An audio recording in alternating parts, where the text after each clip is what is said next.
as you can see, I'm on a KawPoW roll here. I keep doing this content because I think it's going to be really important. It's going to be really significant for the Ravencoin community if they pull it off and we actually move to this algorithm for Ravencoin supposedly in the middle of this month. I don't know if that's going to happen or not, but that's what it's projected to happen. But I don't know. I'm not too confident in the middle of the month, but we'll see. If it happens, it happens. I think it'll be something significant, really significant for Ravencoin and the community as a whole, because it's one that, you know, this whole ASIC FPGA thing has just been hanging over GPU miners' heads for Ravencoin. We used to love to mine Ravencoin. You know, it was like the coin that a lot of people mined. It was profitable for a long time. We liked the project. We supported the project because we liked what they stood for. You know, anti-ASIC and decentralization and community based and all that stuff. You know, and then this big dark cloud of ASICs and FPGAs just dominating the network has been there for more than a year now, you know, probably a year and a half.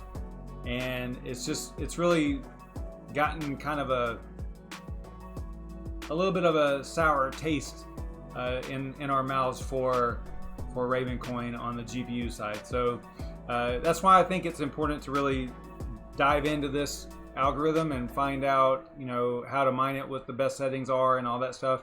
It is a modified version of KawPoW, so hopefully it'll level the playing field between ASICs, FPGAs, and GPUs. So we're gonna look at it a little bit more. We got a couple of little news items to cover and stuff like that, like we normally do. Not really news, more of, yeah, it's kind of news. All right, anyway, we'll get into it right after this.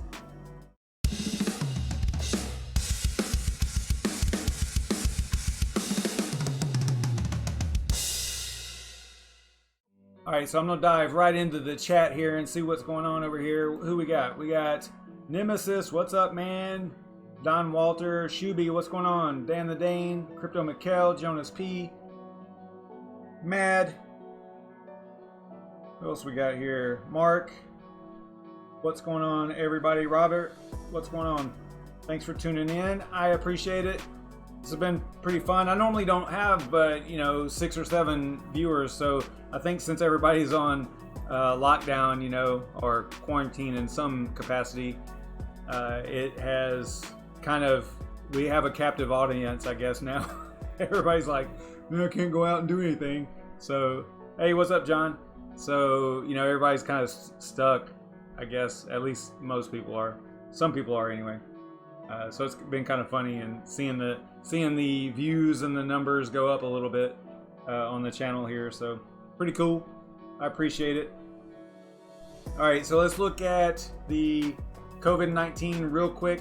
I talked about this last night. This is a pretty cool little website for determining when it is projected that your area, if you're in the United States, I don't think that they have anything for outside of the US. But if you're in the US, you can use this to kind of get an idea of the projection of when the peak and the curve is going to peak. And it also gives you kind of like an idea, you know, like if you look at this, this is scary, right? Because this is for all of US, the whole United States. You can see I've got that selected up here. And I don't mean to scare anybody, but this is, if you look at this number, this is crazy because it says the all beds needed is 262,000, so hospital beds needed. And then the ICU beds needed, oh, you know what, it doesn't have, that's right, okay, so it doesn't have the number of available beds, that's right, okay, so I guess you have to choose a state to get the number of beds. So let's just choose the first one. We'll go to Alabama. Okay, so Alabama says that they're going to need, like this is what I'm talking about. This is where it gets kind of like, oh my gosh, this is crazy. So the beds needed is 27,500 projected. They only have 5,700 beds available. hospital beds, right? And then you also got the ventilators needed and all that stuff down here too. That's crazy. That is crazy. So you can see how, you know, the potential exists if this curve doesn't get flattened out. You know, that it can be pretty overwhelming for the healthcare community for sure. And that's the bad thing about this is that, you know, even a lot of people don't really think a lot about the curve itself, but it is really important to not get more infected quicker, right? Because that spike is what destroys the healthcare community and creates a major problem whenever you don't have, you know, basically if you think about it, you would have doctors and hospitals actually, and they're already doing it. They have to decide who gets a bed, who gets a ventilator, right? And the people that don't get them, sometimes they don't make it. So that's anyway. I don't want to be a Debbie Downer or anything, but yeah, I just figured I would bring that up and throw that link in there again because it is a good resource to kind of give you an idea of what's going on. So, and what we're looking at. So I thought that was kind of important to talk about anyway. All right, so let's get into a little bit of content for tonight. Actually, no, this is a little bit more news. Sorry. Apparently Binance is, you know, we talked about this last night. They were, you know, looking to acquire CoinMarketCap. And one of the things that they said on their, it was like a news release, is that they are thinking about shifting from an ad-based model to where exchanges pay monthly fees. I don't know if this is good or bad, but in my opinion, it's kind of bad because now we kind of joked about it actually, about now Binance has two platforms that they can charge to be listed on, right? And we're already seeing it before the deal actually goes through. And you know, I don't know. I don't know how I feel about it just yet. I haven't really put that much brain power to it. I know that I guess it's the largest acquisition ever in the crypto community, 400 million for basically a website, and it's not even it's a website that I don't know, you know, I kind of think about it like this. Not everybody that's in the know uses CoinMarketCap, right? So I've got to imagine that whoever is in charge of CoinMarketCap right now is jumping for joy, because I kind of feel like they were kind of on the way down, right? There were other platforms or other websites that were kind of gaining a lot of traction, and this might actually increase that traction, you know, a lot, right?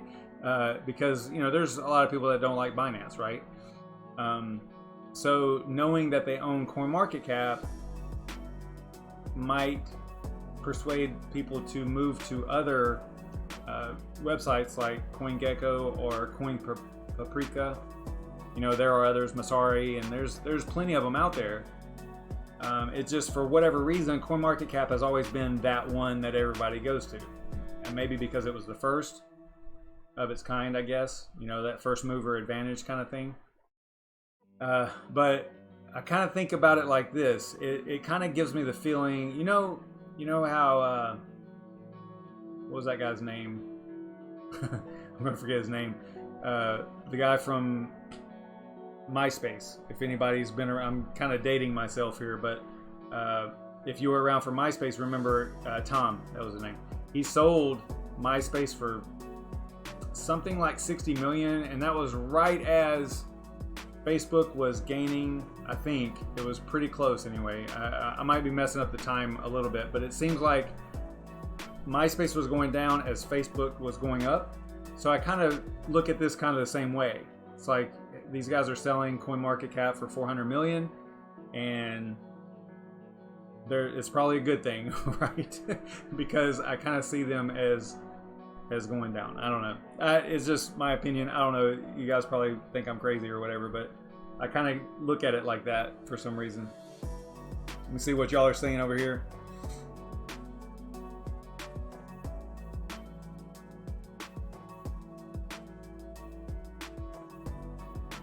All right, y'all are just chatting it up over there. That's cool. That's cool. All right. So that is pretty much it for the news, I think. We're gonna hop back into the overclock settings for KawPoW, and I can tell you this: I did a little bit of research. Remember last night was it last night? Night before, we were looking at simple mining. We were trying to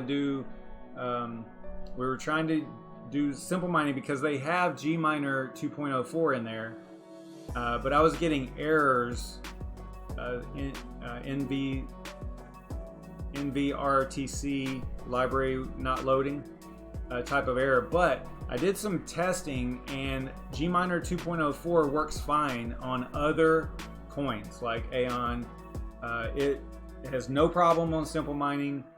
It does just fine like normal. It is only for KawPoW that so far that it has a problem, that it has that error.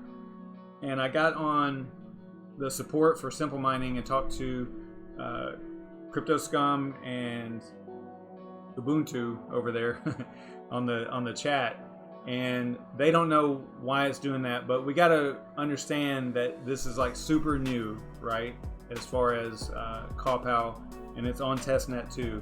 So it works fine on Windows, so I figured I would just go back to Windows and, you know, tackle some more overclock settings and show y'all like where I get the settings from, and then we'll go over like the pool and the miner settings that I have already and stuff like that. So I figured that that's what we would do, just to really beat up KawPoW on Windows, and hopefully we can get that working on simple mining. Hopefully Hashrate OS throws GMiner 2.04 in there. That would be great if they would get that in there, because then we could test it hopefully on Hashrate OS. And I don't know, I haven't checked Hive. I haven't logged on to Hive OS in quite some time. Maybe I should check that, because they're pretty quick with the miners. So maybe I should check. I can't believe I just made that sound with my mouth. It was like a whistle, and I can't whistle. But whenever I'm doing live streams and I'm saying S's, for some reason it does that really loud sometimes. Probably my mouth's dry or something, I don't know. That's funny. But I can't even whistle, but it just whistled really loud just then. Yeah, anyway, so we will look at that. That's what we're gonna do. Maybe I'll look at Hive OS and see if they have GMiner 2.04 in there, and then if they do, then maybe I'll do some testing on that. I guess we probably could do that tonight if we have time, but I figured what I would do first. Let's go ahead and get rid of this.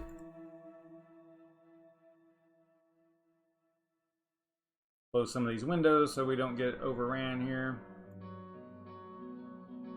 Memory and all that. All right, let's see here.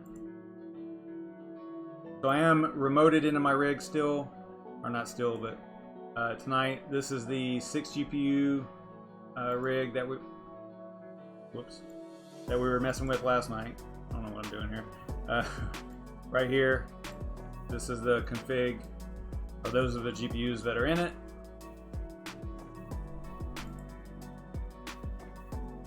And I'm already actually up and running mining and stuff on this. And I think I saved the profiles in Afterburner, one for each overclock setting source, right? Now, obviously, you know, if you have time, then you'll play around with your overclock settings, and a lot of people know their cards if they've had the cards for quite some time, they know how they kind of act, right? With more power, less power, more overclocks, more memory, more core, all that stuff. So this is just a basic guideline, like how to start, right? What you need to put in there just to start. And now that I'm talking about this, I actually made a mistake, because you're supposed to have. I don't do a lot of Windows mining. Most of mine is on Linux. So I have simple mining and Hive OS and Hashrate OS, all Linux based. So in Windows, you should, Crypto Mikkel, are you in here? Remind me, is it doubled what like Overcooked Panda's database says for like memory overclock? I'm trying to remember. It's hard to remember stuff like that whenever I'm live streaming.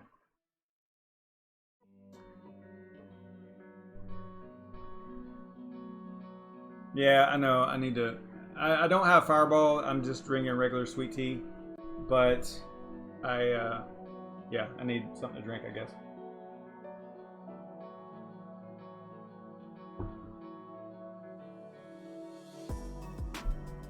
So Windows should be twice as much as what you would see on overclock settings, if I remember right.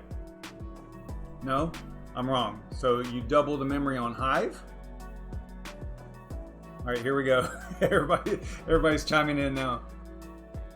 All right, half the memory on Windows from Hive. That's what I was thinking. So if you see overclock settings for like Overcooked Panda's database or what to mine, then you want to take half of that, right?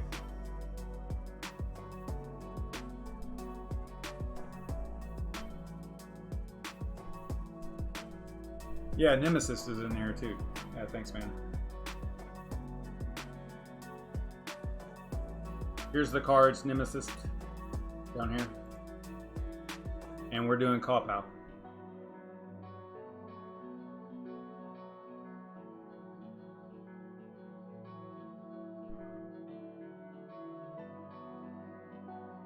And I just made you a mod there, Nemesis, also. Not that I need a lot of mods or anything, but you know. Alright. Yeah, I guess I should have figured that out before the stream. I was like, man, I know I'm doing something wrong here. But anyway, I put in the actual values from this profile 1 here is from Overcooked Panda's database, right? Let me get out of here. Hang on a second.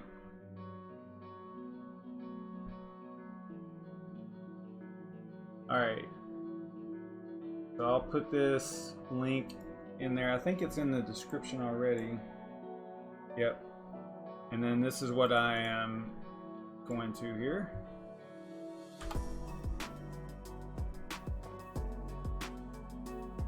This is just a good baseline, and I am making an assumption that these are for Linux because I think they pull these from Hive. So based on what y'all are saying,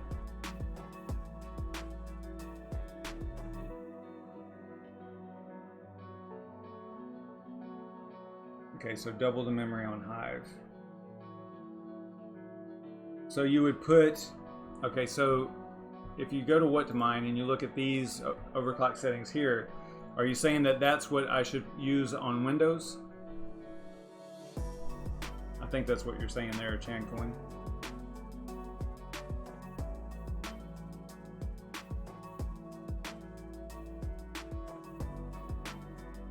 Well, and you know, to be honest, especially with this algo, I have noticed that there's not a whole lot of difference in anything in the hash rate, the mega hash, whenever you make changes to the core clock and the memory clock.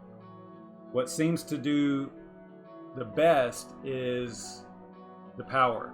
The power is what seems to drive the efficiency. And now I know that that's obvious, it's kind of obvious, but you know, a lot of times people are really fine-tuning the overclock settings, the memory and the core also. And it just seems like in this case you can get pretty close with pretty much no matter what overclock settings you put in here.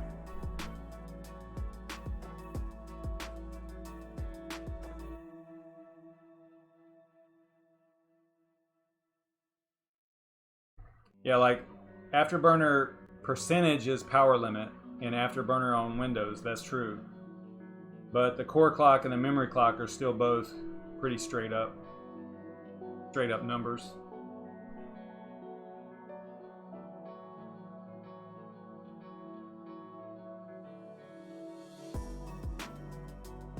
Okay, so profile 1 is what I pulled from Overcooked Panda's database. This one right here that I posted in the chat there.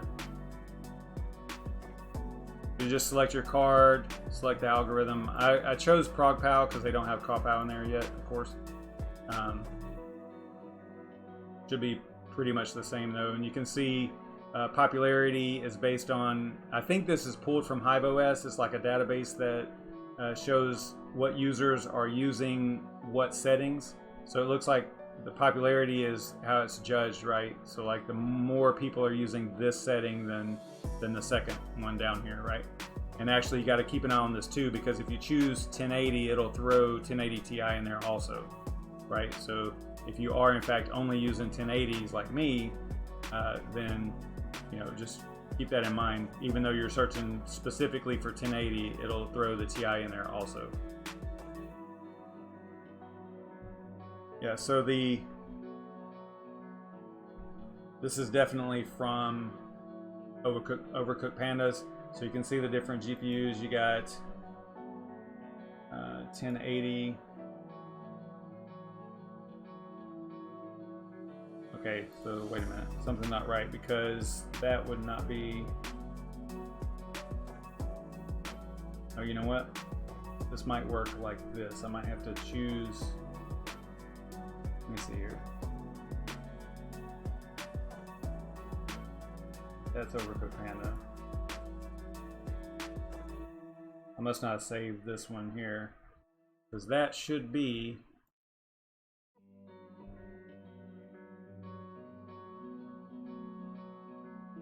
$100, $800, 78%.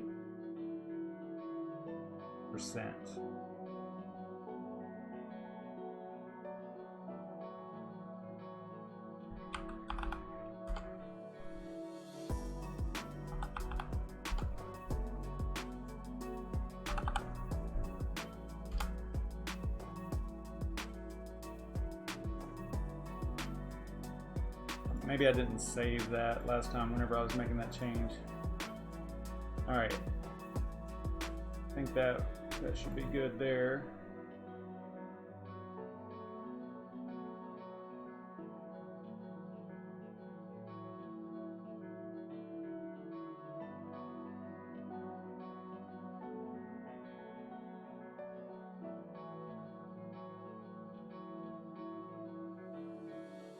Yeah, and last night we were messing around with this, and it was, I think we got up to like 94 megahash for the whole rig. And I believe that we did that through just increasing the power, like we were throwing it up to like 80% or 82% and getting that number up a little bit higher.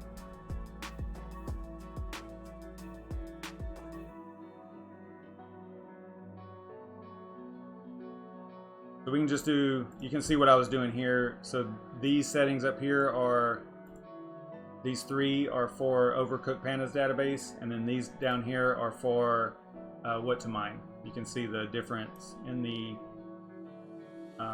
overclock settings here, and then percentages of power.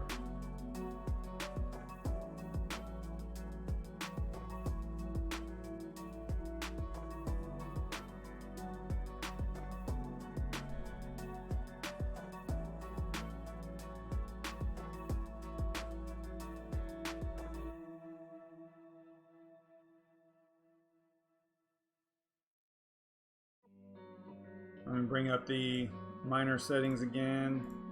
So this is what I have for the miner settings. This is, would be useful. I tried to use this on simple mining also. Obviously just this part, right? As the miner options in simple mining. And it just kept having that NVRTC error. Again, I'll keep looking into that and see if they get that fixed. It might be something, what Ubuntu was saying in the chat there was, it might be something to do with how the miner was compiled. So it might be something that the miner has to fix. The OS seems fine, but the OS and the miner together, it wasn't working, because clearly it works. The miner's fine on Windows, right? So Chancoin, I think it's supposedly it's going to be mid-April, but again, I said at the top, I would not count on that. But you never know. I mean, they'll probably do it. It'll probably be a voting situation again. So it might, you know, again, it might take a month like it did the last time, you know, to go to X16 RV2. It might take a whole month or more, you know, to actually get the percentage, the required percentage of the network over to that. I think it's like 80% or something before they can actually fork over into that. Jonas, yes, I can do that. So right now we are looking on the 1070 Ti's. That's 1 and 4. So it looks like we've got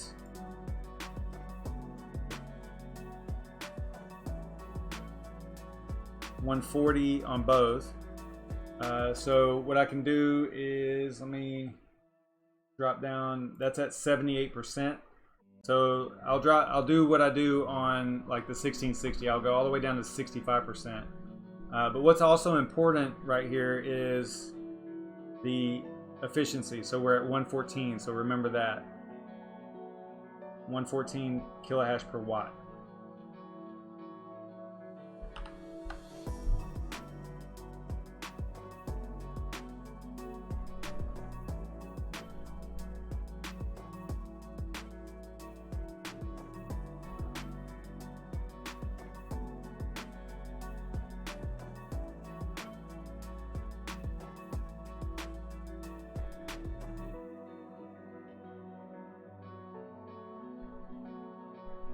And this rig is currently, it's a 6 GPU rig. It's currently pulling 863 watts total at the wall.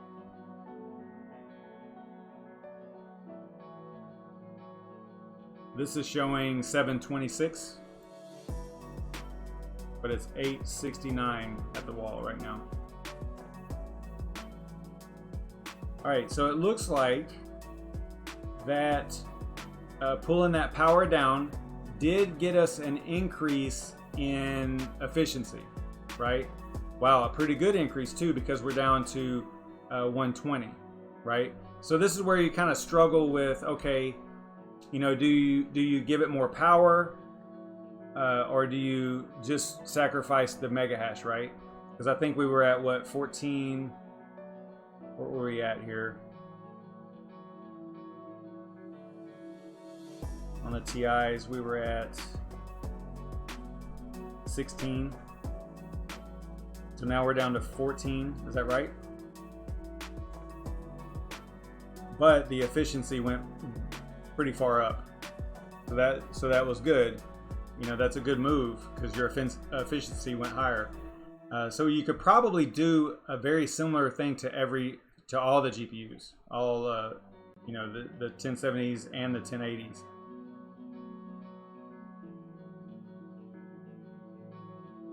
It looks like the 1080s are already in that range, though. Their efficiency is pretty high, 125.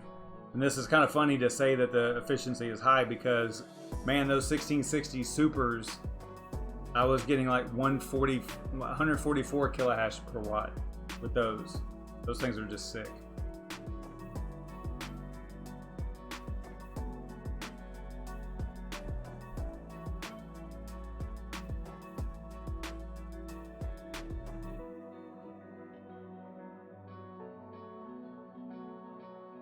Is Brandon going live?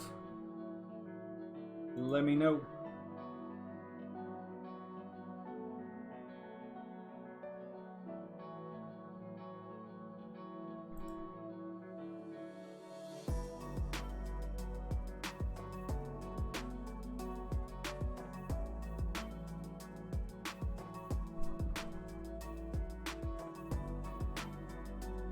Yeah, so see right there, it's 868 at the wall right now.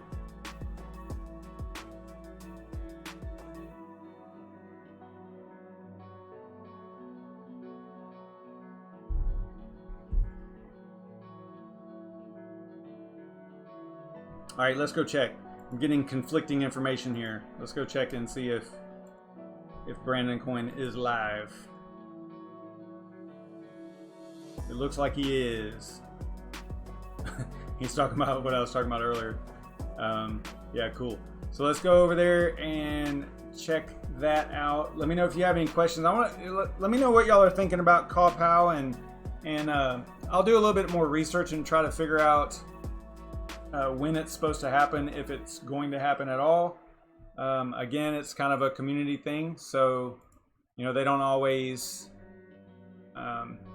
You know, there's not someone directing the fork, right, to a new algo. It's got to be a community. It's a community project. So, you know, you got Tron Black as the lead dev, and there's a bunch of devs. So, you know, they have a pretty strong opinion about it and influence, I guess you could say. So, yeah, let's look at the market real quick too, because we actually went up a little bit today. There was some talk of breaking. Did we break 7,000 today? I think I saw a headline that we did, but I did not. I guess we'll have to stop going to CoinMarketCap too. I'll have to start using it. I used to use CoinGecko and CoinPaprika, but you know, something just kept pushing me back to CoinMarketCap. I don't know why. Let's see here.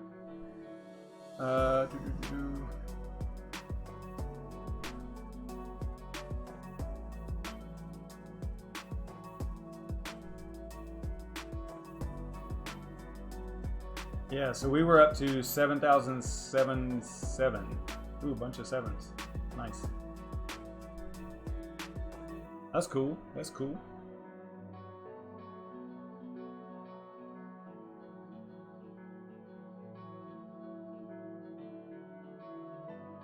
All right, so I will see you over in Brandon Coin. Make sure you do the Savage Raid thing. Let them know you came from over here. And I will see y'all tomorrow night. Tomorrow is Crypto Fireball Friday. And I do have some Fireball in my cabinet. So, and maybe I'll even start early. Maybe we'll do like a 9 o'clock, right? So that way we have, well, actually no, you know what? We don't even have to, because Brandon doesn't go live on Fridays. So I think DCA Adventure probably will, and they'll be in there about 10:30 or something, I believe is what 10:30 my time, Eastern Standard Time. I think that's what they shoot for. So yeah, cool stuff. I will see you guys over in Brandon Coin. Stay savage, everybody. See you tomorrow night.